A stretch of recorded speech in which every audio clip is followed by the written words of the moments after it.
السلام علیکم ناظرین، جی نوجوان کے ساتھ میں ہوں عذرا عالم۔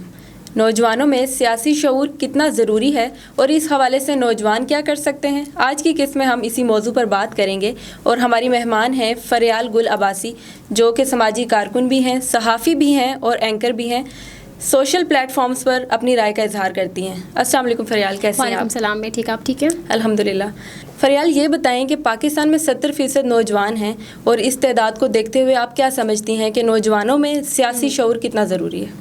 اچھا، نوجوانوں میں مجھے لگتا ہے سیاسی شعور بہت ضروری ہے، کیونکہ ایک جو ملک ہے اس میں ایک بہت کلیدی یا بہت اہم کردار ملک کی ڈیولپمنٹ میں اور ایون ہر چیز میں، یعنی جتنی بھی پازیٹیو چیزیں جو آپ ایک ملک کو پروموٹ کر سکتے ہیں، اس میں نوجوانوں کا ایک بڑا اہم کردار ہے، اور اس کی وجہ سے نوجوانوں کی شمولیت، نوجوانوں کا جو سیاسی شعور ہے وہ ہونا بہت ضروری ہے۔ اور اوبویسلی سیاسی شعور میں پازیٹیو قسم کی جو تمام تر چیزیں وہ آنی چاہیے، نوجوان جو ہے وہ پازیٹیو طریقے سے کنٹریبیوٹ کریں سیاست میں اور اپنے ملک کے لیے، تاکہ ملک کی بہتری اور ڈیولپمنٹ اس سے جو ہے وہ سامنے آ سکے۔ بالکل، شعور تو آ گیا، لیکن آپ یہ دیکھیں کہ مواقع نہیں ہے۔ کسی بھی سیاسی جماعت کو دیکھ لیں تو اس میں نوجوان نمائندے نہ ہونے کے برابر ہیں۔ اس حوالے سے سیاسی جماعتوں کو کیا کرنا چاہیے؟ اچھا، سیاسی جماعتیں نوجوانوں کو وقتی سامنے تو لے آتی ہیں، صرف اس لیے کہ وہ لوگوں کا جوش اور لہو گرمانے کے لیے سامنے آ جاتے ہیں، but when it comes to policy making تو ان کو ایکسکلوڈ کر دیا جاتا ہے پالیسی میکنگ کی تمام تر چیزوں میں، یا جہاں پر پراپر ان کو پارلیمنٹ کے اندر لانے کی جو وقت ہے وہ آتے، وہ جو مواقع ہیں وہ نوجوانوں کو نہیں ملتے۔ اور آئی تھنک سب سے امپورٹنٹ یہ ہے کہ پالیسی میکنگ کے اندر آپ نوجوانوں کو زیادہ سے زیادہ پارٹیسپیٹ کرنے دیں، وہیں سے ملک کی ترقی، وہیں سے ڈیولپمنٹ، وہیں سے تمام تر چیزیں جو ہیں وہ سامنے آئیں گی۔ صرف سیاست کو چھوڑ کے اگر اس سائڈ پہ ہم دیکھیں، یہ جو مین اسٹریم میڈیا ہو گیا، اس میں بھی ہم لوگ دیکھتے ہیں نوجوانوں کی تعداد اس طرح نہیں ہے۔ آپ اس حوالے سے کیا کہنا چاہیں گے؟ ہاں، مجھے لگتا ہے جو ہماری میڈیا ہے، اسپیشلی جو الیکٹرانک میڈیا، مین اسٹریم میڈیا کی ہم بات اگر کریں اسپیسیفکلی، کیونکہ ڈیجیٹل میڈیا تو اس چیز کو نہیں کر رہا، ڈیجیٹل میڈیا بلکہ آپ زیادہ سے زیادہ دیکھیں گے کہ نوجوان صحافی جو ہیں وہ آگے آگے، تو اسی لیے شاید اب لوگوں کا جو رخ ہے نا الیکٹرانک میڈیا سے، لوگوں نے اپنی نظریں پھیر لی ہیں اور اب وہ زیادہ ڈیجیٹل میڈیا کو فالو کر رہے ہیں۔ اور مجھے لگتا ہے آنے والا ٹائم بلکہ بہت قریب ہی ہے، اور ہم شاید اسی ٹائم سے گزر رہے ہیں، میں بھی ریئلائزیشن لیٹ ہوگی کہ الیکٹرانک میڈیا سے لوگ اب بہت حد تک ناراض ہیں اور لوگوں نے ڈیجیٹل میڈیا کا رخ کر لیا۔ بالکل ایسا ہی ہے۔ اچھا دیکھیں، پاکستان میں بے روزگاری، غربت اور مہنگائی جیسے مسائل کا سامنا ہے پاکستان کو، تو اس حوالے میں سیاست یا خدمت کا کوئی سوچ نہیں رہا ہے، ہر کسی کو اپنی اپنی پڑی ہوئی۔ اس حوالے سے آپ کیا کہنا چاہیں گے؟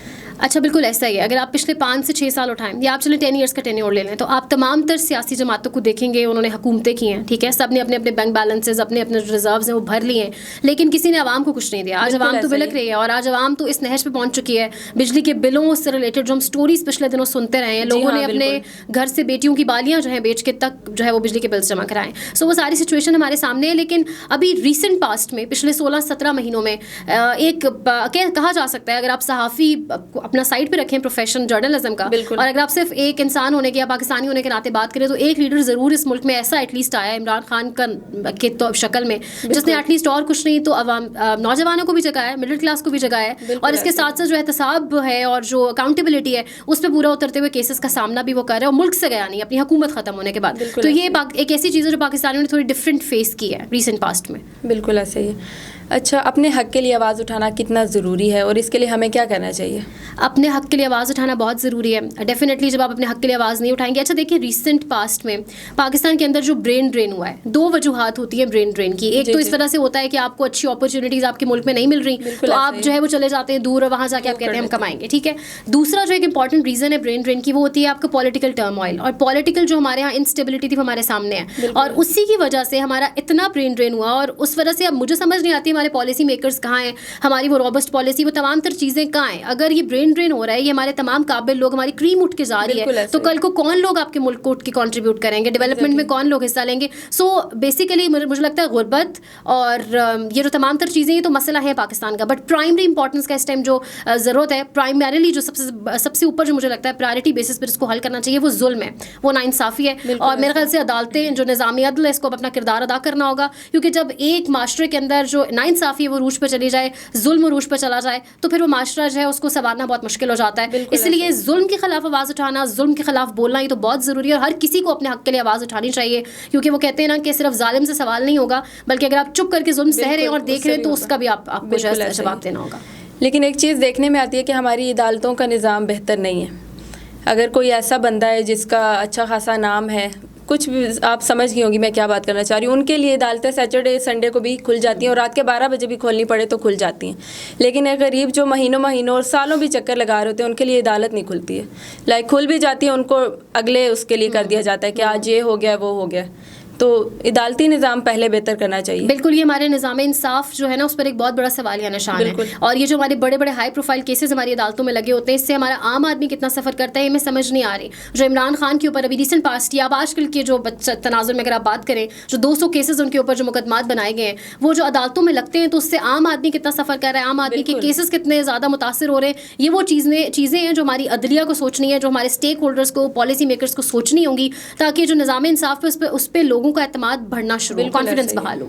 بالکل, غریب بیچارہ تو بس چکر ہی لگاتا رہ جاتا ہے, کچھ کی وہ بنتی ہی نہیں ہے, تاریخ ہی نہیں ان کو ملتی ہے اور وہ گزر جاتے ہیں دنیا سے. جب وہ چلے جاتے ہیں اس دنیا سے پھر ان کی تاریخ مل رہی ہوتی ہے. تو مجھے لگتا ہے کہ عدالتی نظام بہتر ہو جائے تو شاید کچھ اور بھی بہتر ہو جائے. ایسا ہی ہے, بالکل ایسا ہی ہے. جب نظام انصاف میں بہتری آئے گی تو ہم ہر چیز کو گریجولی بہتر ہوتا دیکھیں گے. معیشت بھی بہتر ہوگی, آپ کی جو سیاسی معاملات ہیں وہ تمام تر بہتر ہوں گے. لیکن جب تک آپ کا نظام انصاف بہتر نہیں ہوگا تو آپ کسی قسم کی اسٹیبلٹی کی امید لگائیں, یہ پاسبل نہیں ہے. بالکل. اس حوالے سے آپ کیا کہتی ہیں, یہ جرنلزم پہ جو پابندیاں لگا دی جاتی ہیں ان کو کھل کے بولنے کا موقع نہیں دیا جاتا.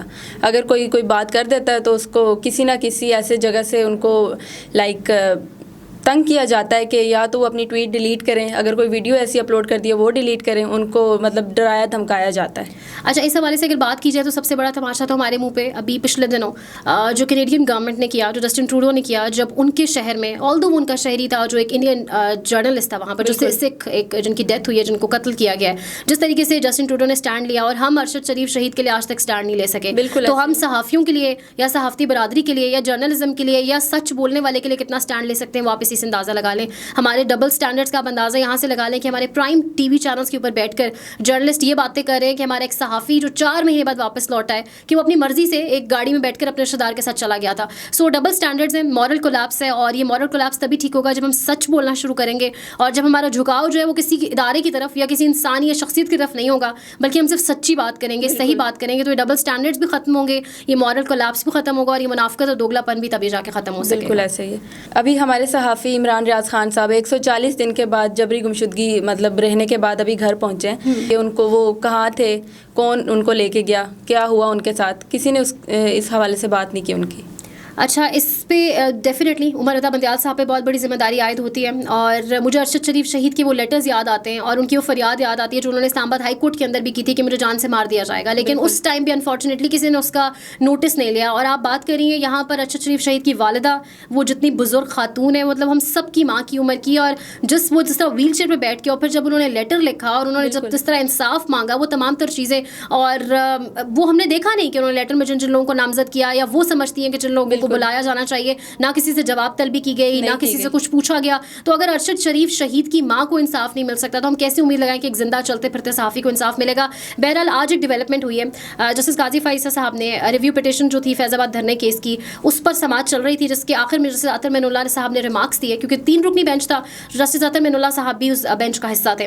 انہوں نے ریمارکس میں اب یہ تو سمجھ نہیں آئی کہ صحافی کا نام لیا, خالد جمیل صاحب بھی, ان کو بھی ابڈکٹ کیا گیا اسلام آباد کے اندر سے ہی, اور عمران ریاض صاحب بھی جو ہے وہ کچھ دن پہلے واپس آئے, اور جو ان کی پکچرز اور جس طریقے سے وہ آئے ان کی جو حالت ہے اب سمجھ نہیں آ رہا انہوں نے نام کس کا لیا. بڑی دھیمی آواز میں انہوں نے بات کی, لیکن انہوں نے یہ ضرور کہا کہ آپ نے کل پرسوں ایک تصویر دیکھی ہے صحافی کی جو اخبار میں تھی, تو ان کا اشارہ عمران ریاض خان بھی ہو سکتا ہے اور اشارہ خالد جمیل صاحب بھی ہو سکتے ہیں, جس طرح ہتک آمیز طریقے سے ان کے گلے میں وہ لیبل ڈال کیا اور ان کی پکچرز کو وائرل کیا گیا, انہیں اٹھایا گیا. تو صحافیوں پر بات کرنی ہوگی, اور اب سب کو جو ہے وہ, کیونکہ یہ ایک گھر تک یا ایک کسی انسان تک معاملہ رکے گا نہیں. وہ کہتے ہیں نا, اب ہوا کسی کی نہیں ہے, چراغ سبھی کے ہو جائیں گے. تو آئی تھنک اس پر بات کرنی ہوگی. کسی کا بھی نمبر کل کو آپ کا, میرا, کسی کا بھی آ سکتا ہے. تو اس پر سب کو آواز اٹھانی چاہیے اپنے تئیں, اور عدالتوں کے لیے بھی لمحہ فکری ہے, کیونکہ عدالتوں کو اپنا اعتماد جو ہے وہ عوام پہ بحال کرانا ہے بہت جلد. بالکل ایسا ہی ہے. جہاں عمران ریاض خان ایک پاکستان کی صحافت میں نمایاں نام ہے, ان کو انصاف نہیں مل رہا, تو ایک غریب بندہ جو بیچارہ جس کو کوئی جانتا ہی نہیں, اس کو کون انصاف دے گا. ایسا ہی ہے. تھینک یو سو مچ فریال, آپ نے ہمیں وقت دیا اپنا. Thank you for having me on your show. ناظرین, آپ نے فریال کی باتیں سنی, اس حوالے سے آپ کی کیا رائے ہے ہمارے ساتھ کامنٹس میں ضرور شیئر کیجیے گا. تب تک کے لیے اجازت دیجیے, اللہ حافظ. اگلی قسط میں ایک نئے نوجوان کے ساتھ پھر حاضر ہوں گی.